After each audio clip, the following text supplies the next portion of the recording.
Sabi po sa NIV version, "For it is by grace you have been saved through faith, and this is not from yourselves. It is the gift of God, not by works, so that no one can boast. For we are God's handiwork, created in Christ Jesus to do good works, which God prepared in advance for us to do." Sa Tagalog naman, "Sapagkat dahil sa kagandahang loob ng Diyos, kayo ay naligtas sa pamamagitan ng pananampalataya. At ang kaligtasang ito'y kaloob ng Diyos at hindi sa pamamagitan ng inyong sarili. Hindi ito bunga ng inyong mga gawa, kaya't walang dapat ipagmalaki ang sinuman. Sapagkat tayo'y nilalang ng Diyos, nilikha sa pamamagitan ni Kristo Jesus, upang iukol natin ang ating buhay sa paggawa ng mabuti. Iyan ang layuning pinili ng Diyos para sa atin nung una pa man." Ang ating pong pag-aaralan ngayon ay pinamagatang katotohanan tungkol sa kaligtasan. Tayo pong lahat dito ay ligtas na, tama po? Meron na po tinanggap na po natin si Jesucristo sa ating buhay bilang ating personal na Panginoon at tagapagligtas. Ngunit, ano pa ba yung mga pag-aaralan natin tungkol po sa katotohanan ng ating kaligtasan? Kanino nga ba ang tunay na matatagpuan ang kaligtasan? Sabi po sa Gawa chapter 16 verses 30 to 31, "Sumampalataya ka sa Panginoong Jesus." Dito natin matatagpuan ang tunay na kaligtasan. Una, sabi sa verse 30, "Ikaw ay maliligtas." Pangalawa, maging ang iyong pamilya ay maliligtas, 'di ba? Pag tayo po ay sumampalataya sa ating Panginoong Jesus. Sabi din po sa Gawa chapter 4 verses 11 to 12, ang kaligtasan ay matatagpuan kay Jesucristo lamang. Ito ay sa pamamagitan lamang ng pangalan ng ating Panginoong Jesus. Alam na po natin yan. Jesus is the only way para tayo po ay maligtas.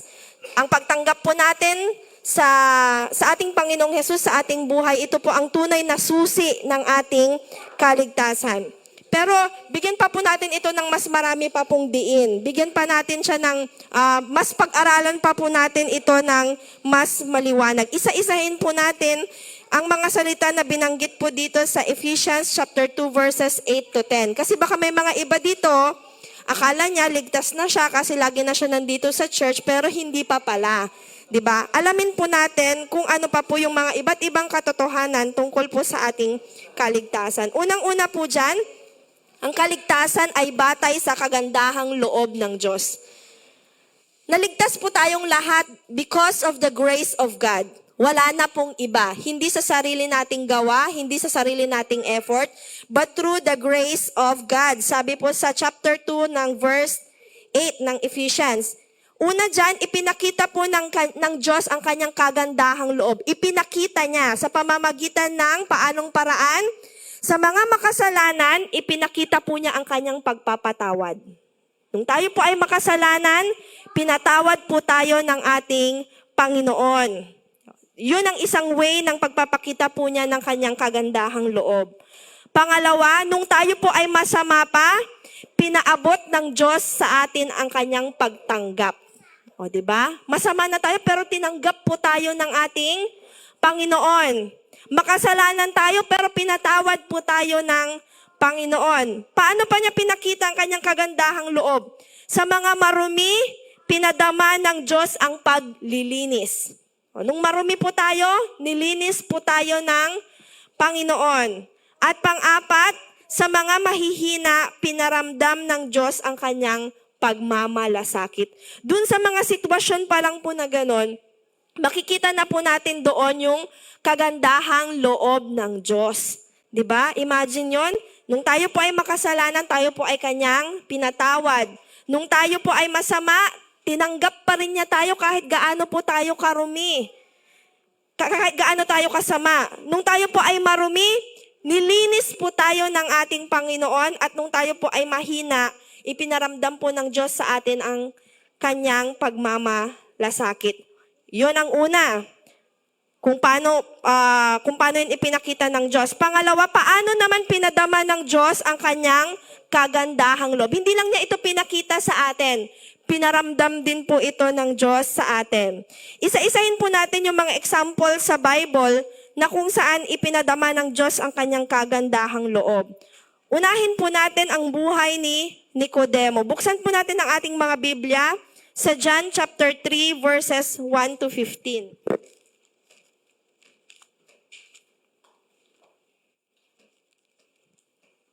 John chapter 3 verses 1 to 15. Kung babasahin po natin ang buong kwento ni Nicodemo, siya po ay isang Pariseo. Member po siya ng Jewish ruling council. Pumunta po siya kay Jesus Christ ng gabi. At siya po ay nagtanong, English na lang. Rabbi, we know that you are a teacher who has come from God. For no one could perform the signs you are doing if God were not with him.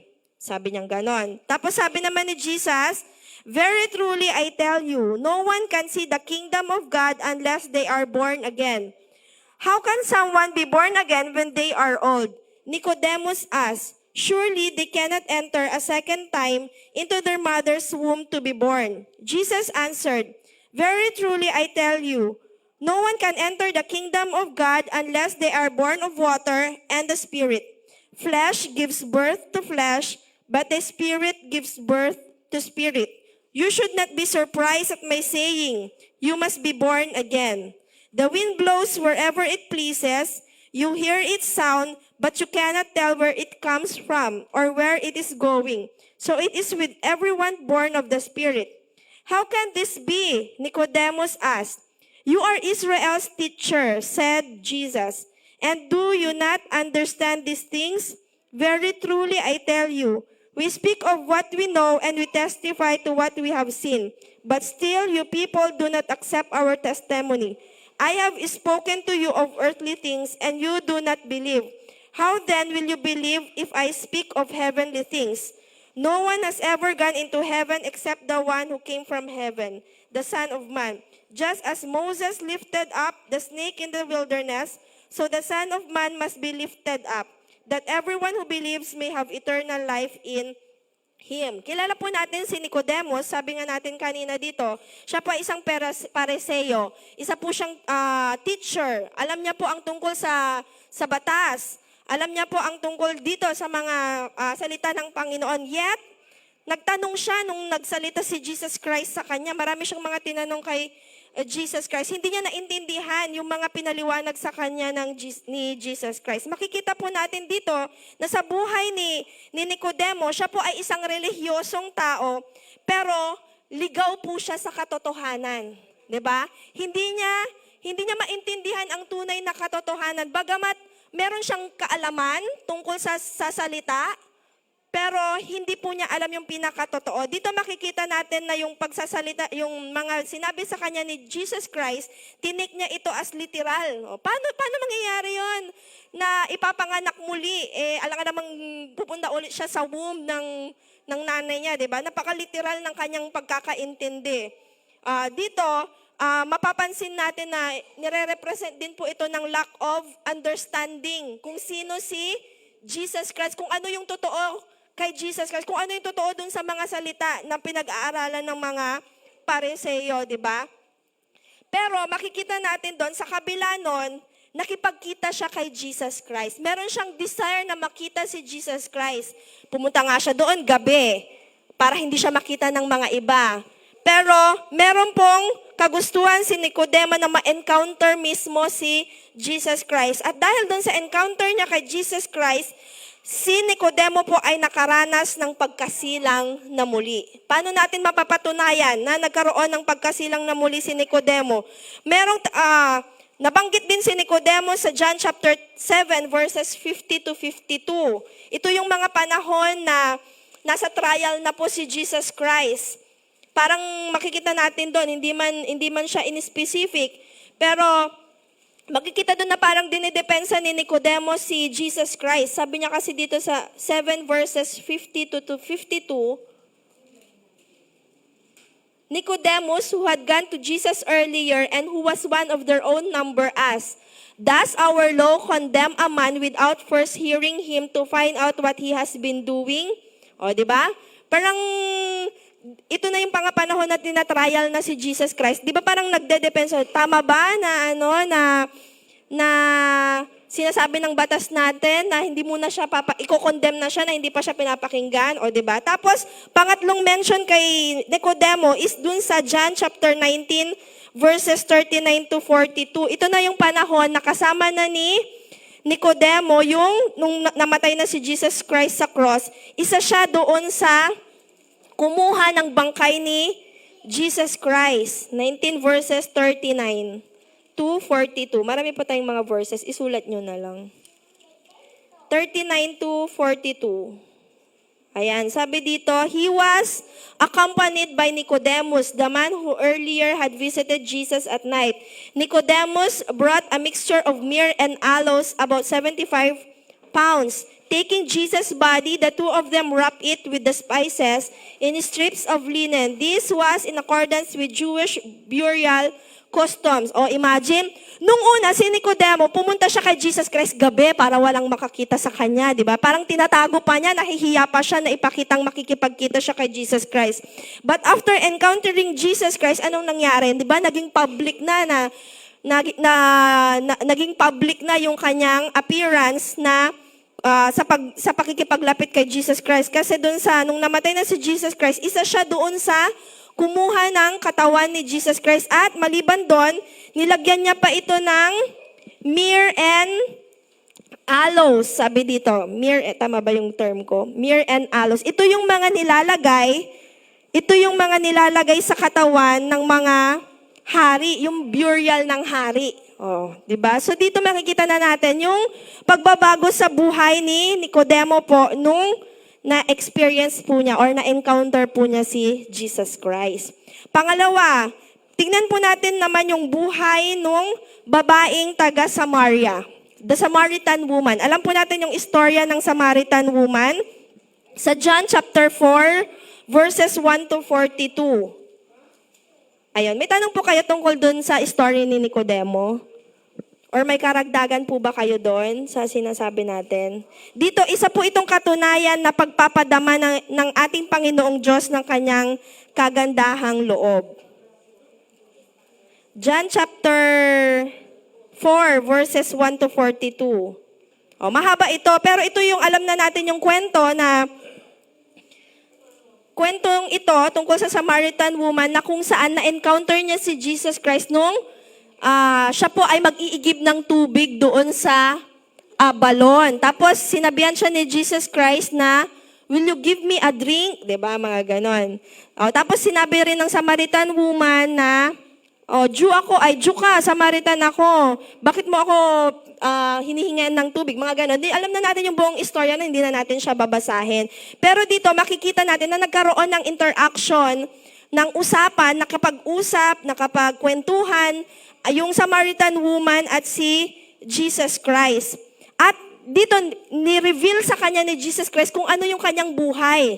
'Di ba? Ang Samaritan woman, namuhay po siyang masama. Masama siyang babae. Kasi, sabi dito, meron siyang 5 asawa at yung kinakasama niya ngayon ay hindi niya tunay na asawa. 'Di ba? Sa paningin ng mga tao, siya po ay masama. At talagang masama siya kasi iba-iba yung kanyang asawa.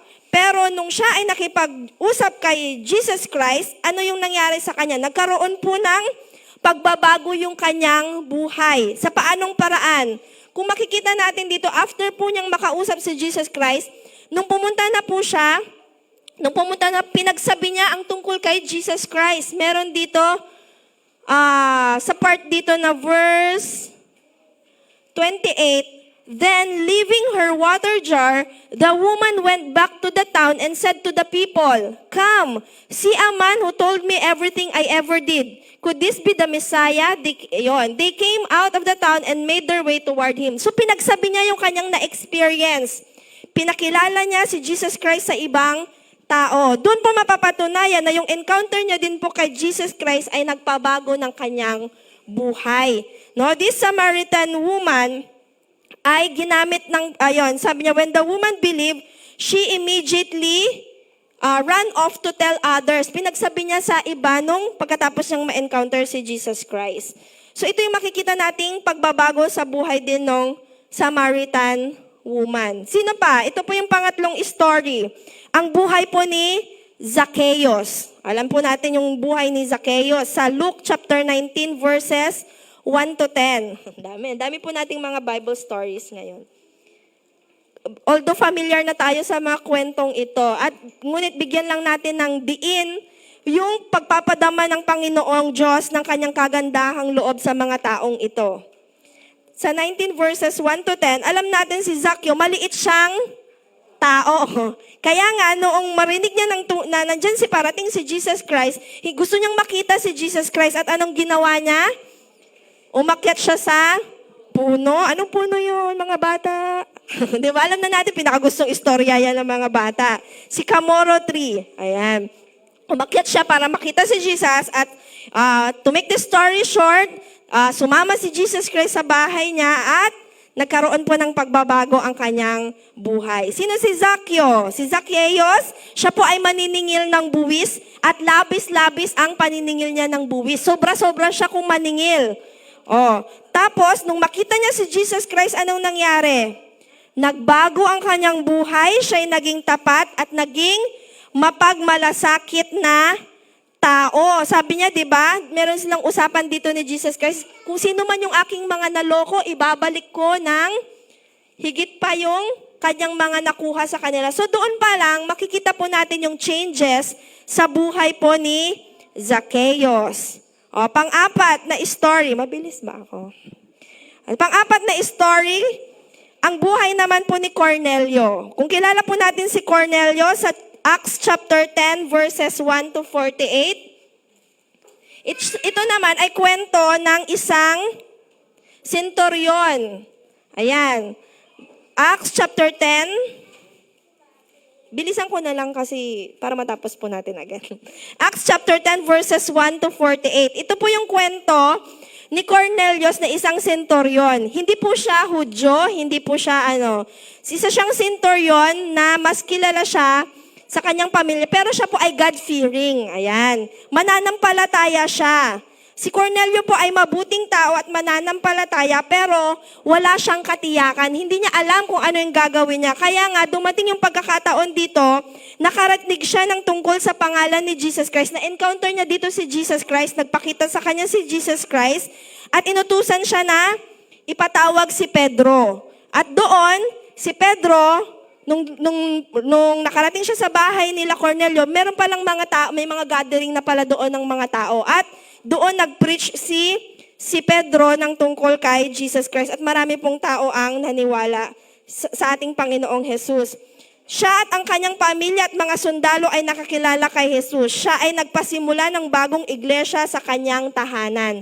So si Cornelio ay isa sa mga tao na nung ma-encounter niya si Jesus Christ, bagamat mabuti siyang tao, bagamat meron pa nga siyang sinabi dito sa verses 2, sabi niya, he and all his family were devoted and God-fearing. He gave generously to those in need and prayed to God regularly. So, makikita natin na mabuting tao si Cornelio. Nagdo-donate din siya, tumutulong siya sa ibang tao, nagbibigay siya.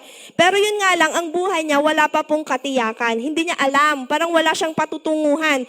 Ngunit, nung ma-encounter niya po si Jesus Christ, no? Doon nagkaroon ng katuturan yung lahat ng kanyang mga ginagawa. Maging yung kanyang pananampalataya sa ating Panginoon. And last na example dito is sa Luke chapter 18 verses 9 to 14. Ito naman po yung story ng tax collector at saka yung Pharisee, yung parang kwento po natin nung nakaraan. Na kung saan ang tax collector na ito ay umamin ng kanyang kasalanan, siya ay nagsisi at tumalikod sa mga kasalanan niya at siya po ay sumamba at naglingkod sa Diyos. Itong mga halimbawang ito na mga kwento ni Nicodemo, ni Samaritan woman, ni Zaccheo, ni Cornelio at nung tax collector ay isang halimbawa po lamang ng pagpapadama ng Diyos ng kanyang kagandahang loob. In times na ma-experience po natin, maranasan natin yung kagandahang loob ng Diyos, nagkakaroon po ng pagbabago sa ating buhay. Hindi na po tayo kagaya nung dati, nung hindi pa natin nakikilala ang ating Panginoon. And because of that grace, tayo po ay na-save. At because of our salvation, nagkaroon po tayo ng bagong buhay. Sabihin mo nga sa katabi mo, nagkaroon na ako ng bagong buhay. Hindi na ako yung dati. Of course, may changes na nangyayari sa buhay natin. The time na nararanasan po natin ang kagandahang loob ng Diyos. Okay, ano pa yung makikita po nating katotohanan tungkol sa kaligtasan ng Panginoon? Ang kaligtasan ay sa pamamagitan lamang po ng pananampalataya. Wala na pong ibang paraan kundi lamang po sa pananampalataya. Ano po ba ang tinatawag nating pananampalataya? Mababasa po natin sa Hebrews chapter 11 verses 1. Dinefine niya po dyan kung ano po ang pananampalataya. Now faith is confidence in what we hope for and assurance about what we do not see. Sa Tagalog, sino po may Tagalog Bible? Hebrews 11 verse 1. Ito po ang definition ng pananampalataya or faith.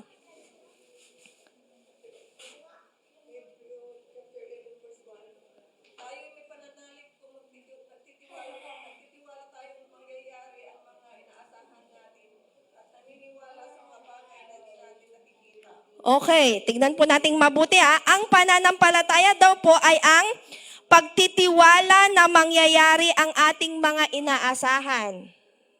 Pagtitiwala na mangyayari ang ating inaasahan. Inaasahan mo na uulan para magkatubig.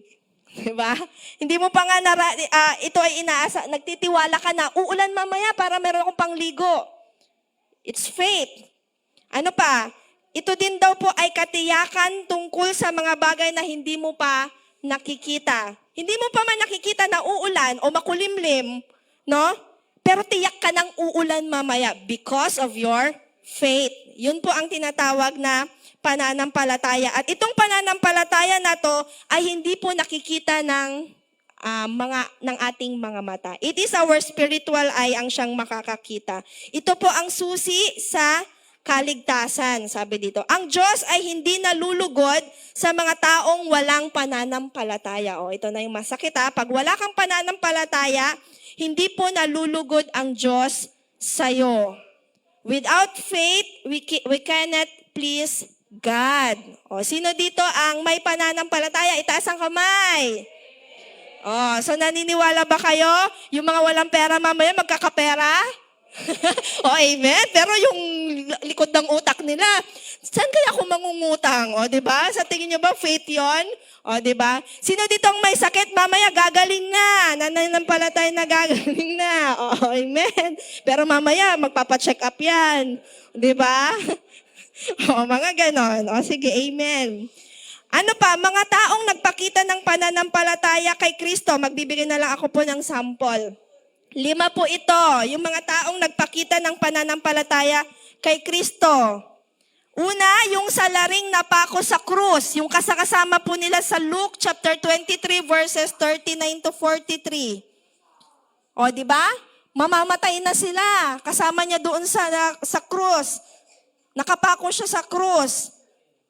Pero nagpakita pa rin po siya ng pananampalataya niya kay Kristo. Humiling siya sa Panginoong Jesus na siya ay alalahanin. Yun po yung nasa, ano bang tawag nito? You are at the brink of death. Di ba, life and death. Nasa kalagitnaan ka na, mamamatay ka na.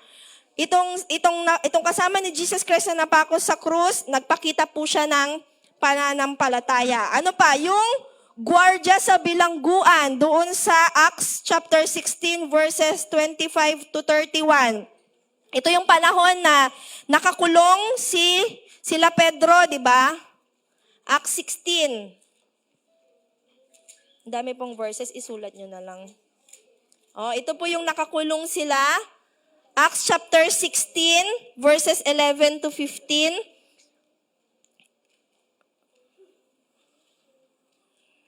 Tama ba?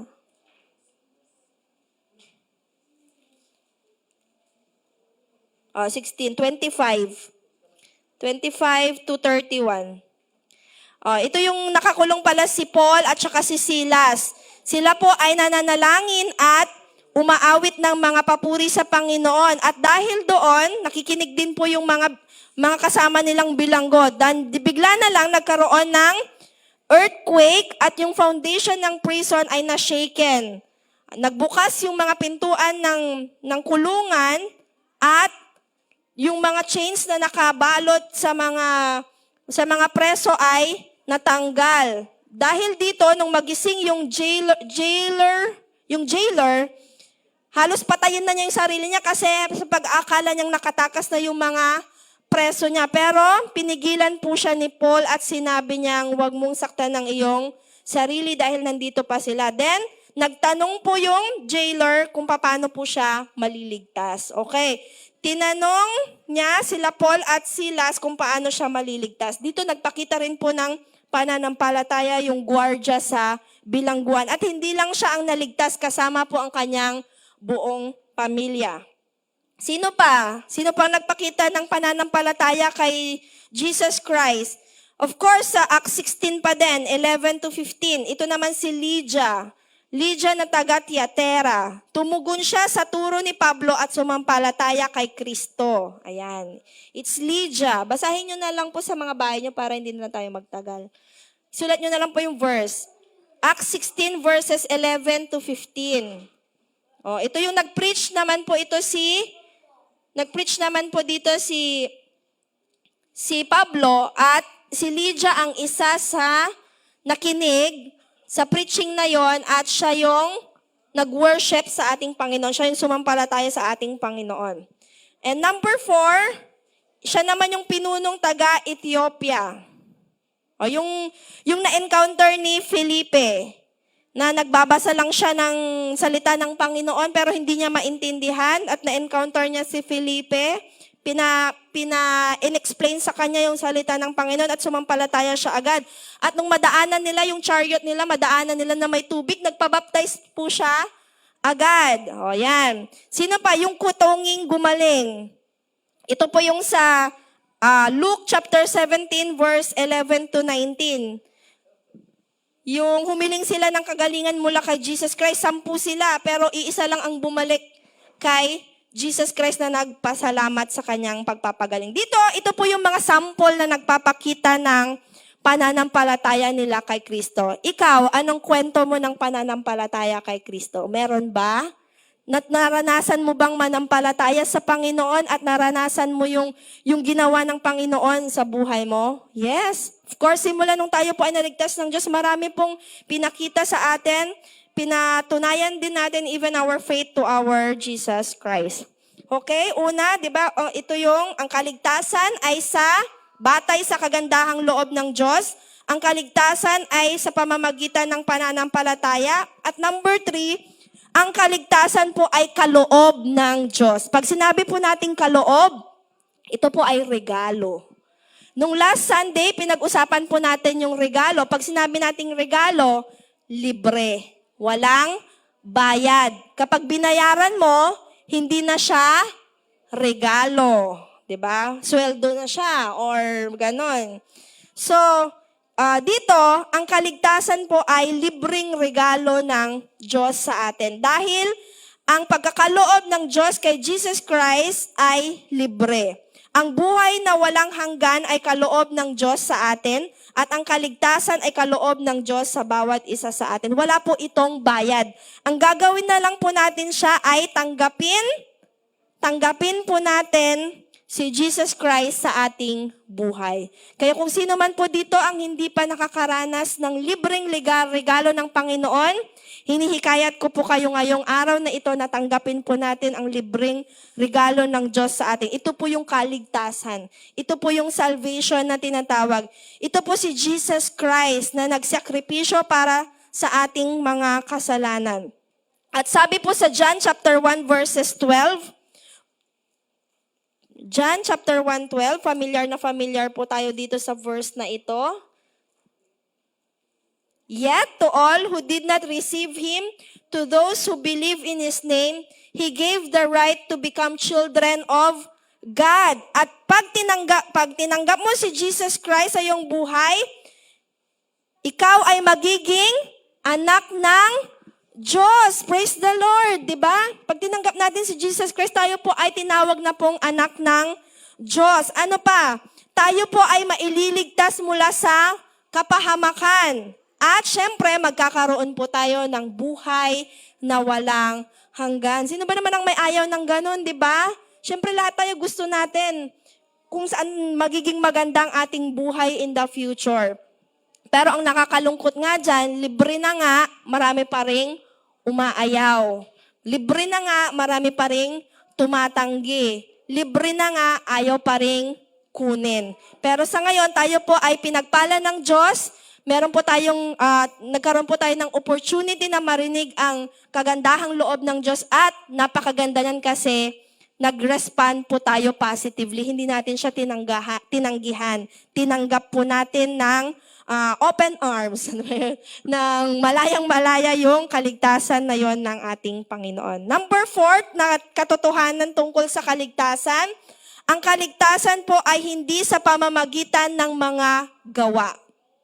Okay, ito, iklaro natin to kasi kahit nung mga bata pa tayo, ako nga, na-experience ko nung bata ako, basta lagi nilang sinasabi, dapat maging mabait ka para pupunta ka sa langit. O, di ba? Yun yung mga naririnig ko even nung bata pa ako. Yan ang nailalagay sa isip ng mga bata. Pag mabait ka, kukunin ka. Pagdating ng araw, kukunin ka ni Jesus sa langit. Di ba yun ang tinuturo talaga nun nung mga panahon namin. Ewan ko lang sa panahon ngayon. Depende siguro sa mga magulang na, di ba? Pero dito, mapapatunayan po natin na hindi po ito sa pamamagitan ng mabuting gawa. Dahil ang kaligtasan ay ginawa ng Diyos para sa atin. Binayaran ni Jesus ang ating mga kasalanan ng buo. Ang kaligtasan ay alok ng Diyos para sa atin. Ito po ay libre at walang bayad. Ang mabuting gawa ay hindi kailangan para mailigtas po ang tao. Kahit na ikaw ang pinakamabait sa buong mundo, hindi po ito seguridad. Hindi po ito yung solusyon para masabing ikaw ay pupunta sa langit. Tandaan po natin yan. Hindi kahit na donate ka ng donate, mapagbigay ka, wala kang kaaway, no, ginagawa mo lahat, pumupunta ka din sa church, walang mintis yan. Milyon-milyon ang binibigay mo, nagdo-donate ka sa mga foundations. Hindi po yan ang seguridad na ikaw po ay maliligtas. Okay? Pero, hindi ibig sabihin nun, hindi ka na gagawa ng mabuti. Kasi ito po yung panglimang katotohanan sa kaligtasan. Ang kaligtasan po ay nagbubunga ng mabubuting gawa. Siyempre, kaya ka nagiging mabuti dahil naligtas ka na ng Diyos. Amen? Wala pong nailigtas dito ng Diyos na hindi bumuti. Sa tingin nyo, nakakita na ba kayo? Sasabihin niyang, na-receive ko ang kaligtasan pero mamamatay tao pa rin siya. O, wala naman, di ba? Niligtas na siya ng Diyos pero magnanakaw pa rin siya. O, di ba? Siguro merong niligtas ng Diyos pero nakikipag-away pa din. Di ba? Pero hindi dapat ganon. Kasi po ang kaligtasan ay nagbubunga po ito ng mabubuting gawa. Bakit? Kasi nung tayo po ay niligtas na ng Diyos, tayo na po ay bagong nilalang. Na born again na po tayo, kagaya ng sinabi niya kay Nicodemo.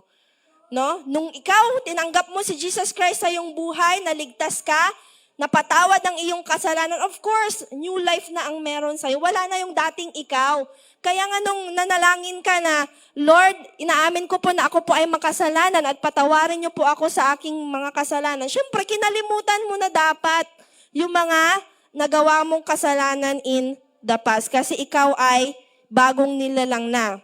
Tayo din po ay ipinanganak muli ng Diyos at tayo din po ay mag-uukol ng ating buhay sa paggawa ng mabuti. Dahil nung tayo po ay niligtas ng Panginoon, ang pinakalayunin ng Diyos sa atin nung unang-una pa lamang po ay gumawa ng mabuti. So, ano na lang po yan, yung salvation po natin is the fruit na lamang po niya yung, ano ba, ito na lamang po yung kanya, tama bang, bunga, o yan, bunga na lamang po is yung gumagawa po tayo ng mabuti. Pero hindi yung paggawa po ng mabuti ang susi para tayo po ay maligtas. Okay? Tandaan po natin yun. At wag na wag yun ang ituturo natin sa ating mga bata para hindi siya lumaki na maging mabait ka para pupunta ka sa langit. Hindi po yun. Patanggapin po muna natin sila sa ating Panginoong Jesus at yung buhay nila ang magiging bunga. Yun na po ay magiging bunga ng paggawa po nila ng mabuti kapag sila po ay naligtas na. Maliwanag po sa atin yon. Yun po yung mga katotohanan tungkol sa ating kaligtasan. Babalikan ko lang. Time na ba? Una, ang kaligtasan ay batay sa kagandahang loob ng Diyos. Pangalawa, ang kaligtasan ay sa pamamagitan ng pananampalataya. Pangatlo po, ang kaligtasan ay kaloob ng Diyos or ito po ay regalo ng Diyos. Pang-apat, ang kaligtasan po ay hindi sa pamamagitan ng mga gawa. At panglima po, ang kaligtasan ay nagbubunga ng mabubuting gawa. Ito po ang mga katotohanan tungkol po sa ating kaligtasan. Meron po ba tayong mga katanungan? Or karagdagan po, kung meron po tayong nais karagdagan? Meron po ba tayong hindi maunawaan pa rin sa ating kaligtasan? Or meron pa po ba ditong gustong maligtas, yung hindi pa po totoong naligtas? Sa palagay ko naman po, wala na. Lahat po tayo dito ay ligtas na. Wala na po tanong? Pastor? May karagdagan po, Pastor. Sino pa? Anti-cheat? May karagdagan. Ayan. Kung wala na po, wala na talaga. Yung totoo. Ha? Okay, kung yes po ang call.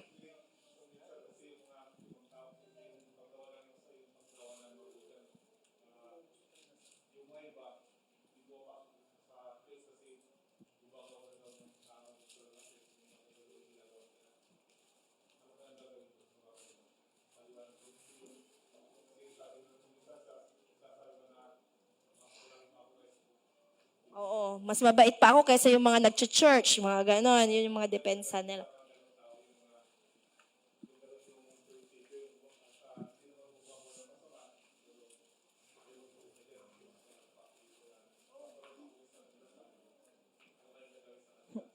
Opo, dapat po sa kanila, sa palagay ko po, dapat po maituro talaga sa kanila yung totoong kaligtasan. Siyempre, ang pagtuturo naman po ng katotohanan ng kaligtasan, gawin lang po nating simpleng paraan, yung madali nilang maunawaan, yung malinaw nilang sundan, at yung simple lang nilang gawin. Huwag na nating pakomplikaduhin pa pag tayo pinaliwanagan natin sila.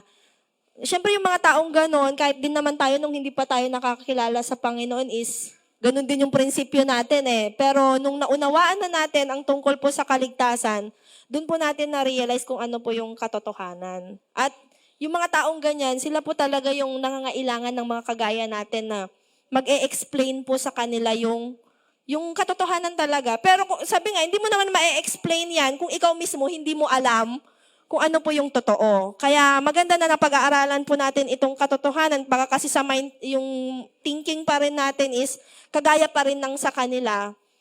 At least ngayon alam na po natin kung ano po yung katotohanan ng ating kaligtasan. At napakaganda kung magkaroon po tayo ng chance, ng mga time para ipaliwanag po ito sa mga taong nakakasalamuha po natin sa labas. Lalo na yung mga may ganun pang klaseng prinsipyo sa buhay.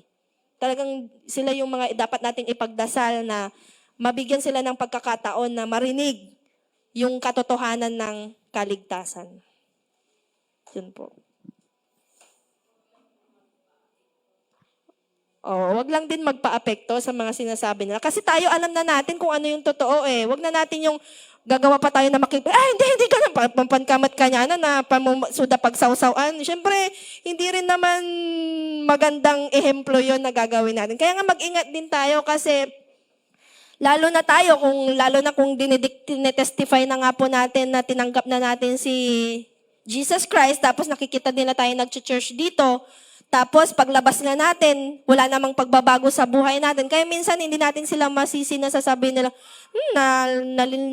nalilinis akpay nga matagkap kapilyad ta. Kasi nga, yung buhay naman natin, hindi natin pinapakita na nagkaroon na talaga ng mga pagbabago. Kaya doon din tayo dapat na mag-ingat kung paano tayo mamuhay, paano tayo magsalita, paano tayo gumawa. Para sa ganun, wala talaga silang masita sa atin. Hindi nila tayo masabihan na, kusti-kusto di ba? Para wala silang nasasabi kasi alam natin na yung buhay natin nagiging magandang halimbawa, nagiging magandang impluwensya po dyan sa labas. Yun. Okay. Oh. Apo.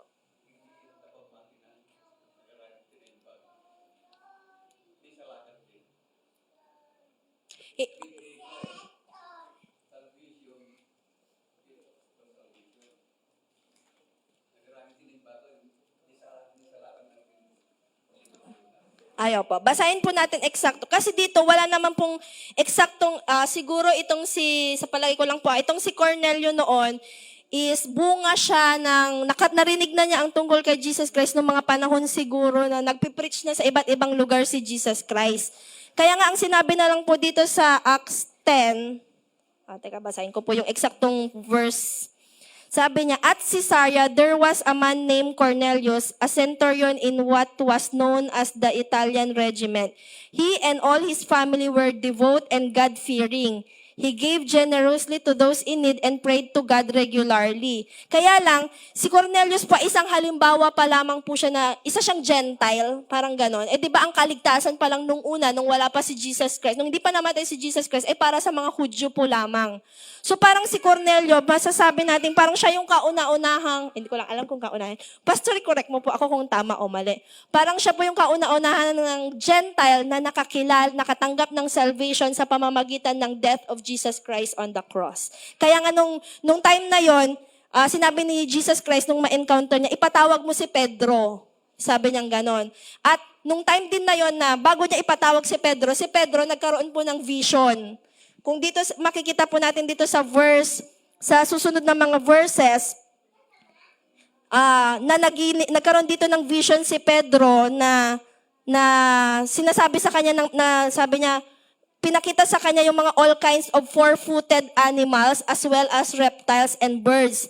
Tapos sa boses, sabi niya, get up Peter, kill and eat, sabi niya. Pero sabi ni Peter sa kanya, I have never eaten anything impure or unclean. Sabi, hindi po ako kumakain ng mga madudumi. Kasi di ba sa tradition nila, yung mga ganong pagkain is madumi. Pero sabi ng voice, sabi, do not call anything impure that God has made clean. So parang ito po yung vision na hindi na lang yung mga Jew, yung mga maliligtas, even itong mga Gentiles, itong mga Gentiles. Kaya nga dito sa verse na nag-preach doon si Peter, nag-preach siya doon, nung pinatawag siya ni Cornelius, nag-preach siya doon. Pinakilala niya si Jesus Christ, naging witness siya nung death ni Jesus Christ, pinaliwanag niya. At nung time na narinig ng mga tao yon, kasama na sila Cornelius, nagkaroon sila ng forgiveness. Everyone who believes in Him receives forgiveness of sins through His name. Kaya nga si Cornelius dito, mabuti na siyang tao pero wala pa po siyang katiyakan. Hindi pa po niya sigurado kung siya po ay ligtas. Hindi pa po niya sigurado kung, kasi nga wala pa naman, God-fearing na siya pero hindi pa niya tinatanggap si Jesus Christ kasi wala pa pong nag-preach sa kanya ng katotohanan. Pastor, correct niyo po ako kung tama o mali yung sinagot ko.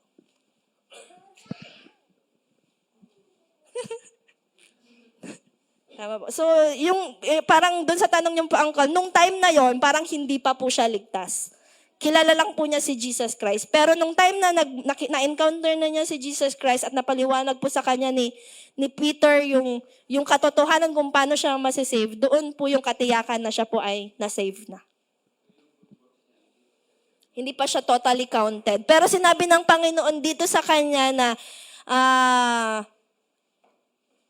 your prayers and gifts to the poor have come up as a memorial offering before God. Sabi niya po doon.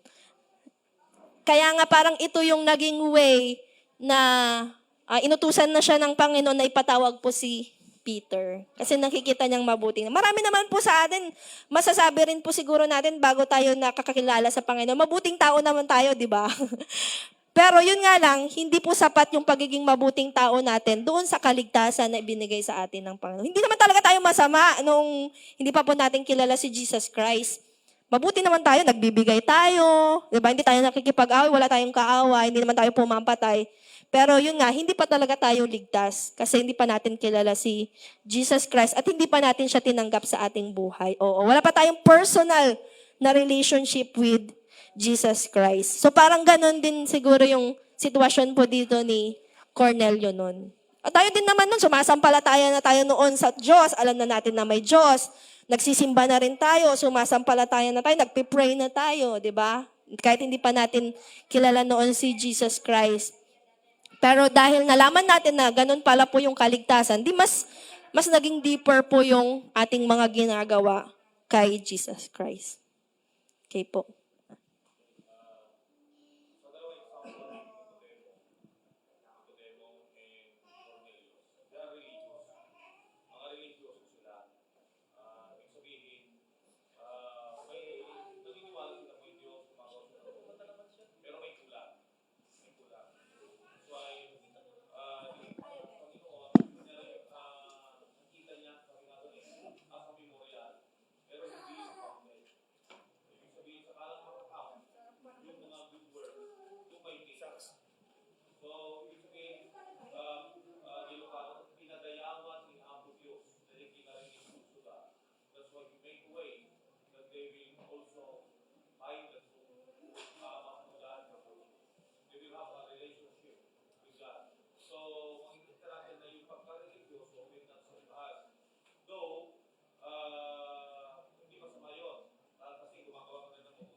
Thank you po, Pastor. Sino pa po ang may tanong?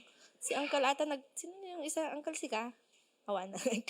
Ay, ayos na. Okay po, thank you po. Ayan, ends na rin, time na rin po ng ating time na para sa ating pagtatapos ng ating Sunday School. Tumayo nga po tayong lahat and let us close our Sunday School with a prayer. Hallelujah, hallelujah. Pinupuri at sinasamba ka naming Panginoong Diyos. Salamat po sa pagpapaalala sa amin ng inyong kagandahang loob. Salamat po sa kaligtasan namin. Salamat, Lord, na binigyan niyo po kami ng opportunity upang makilala ka namin, Lord, at magkaroon po kami ng personal na relasyon sa iyo. Salamat, Lord. Salamat sa kabutihan mo. Salamat sa pagmamahal mo po sa amin. Father, continue nga po na ikaw ang kumilos sa aming mga buhay. Sa mga kakulangan namin, patuloy niyo po kaming paalalahanan, Lord. Ikaw po ang kumilos sa amin, Lord, at maging blessing din po kami sa ibang tao. Ma-share din po namin yung na-receive po naming salvation mula sa iyo, O God. At mas marami pa pong tao ang makakilala sa iyo. Mas malaman pa po namin yung katotohanan, Panginoon. At lahat po kami magkaroon po ng buhay na walang hanggan. Thank you, O God, sa aming pinag-aralan ngayon at ito po ay magsilbing gabay po namin sa aming pong pang-araw-araw na buhay. Continue to bless us, Lord, even sa aming second service, Panginoon, ikaw na po ang kumilos sa aming kalagitnaan.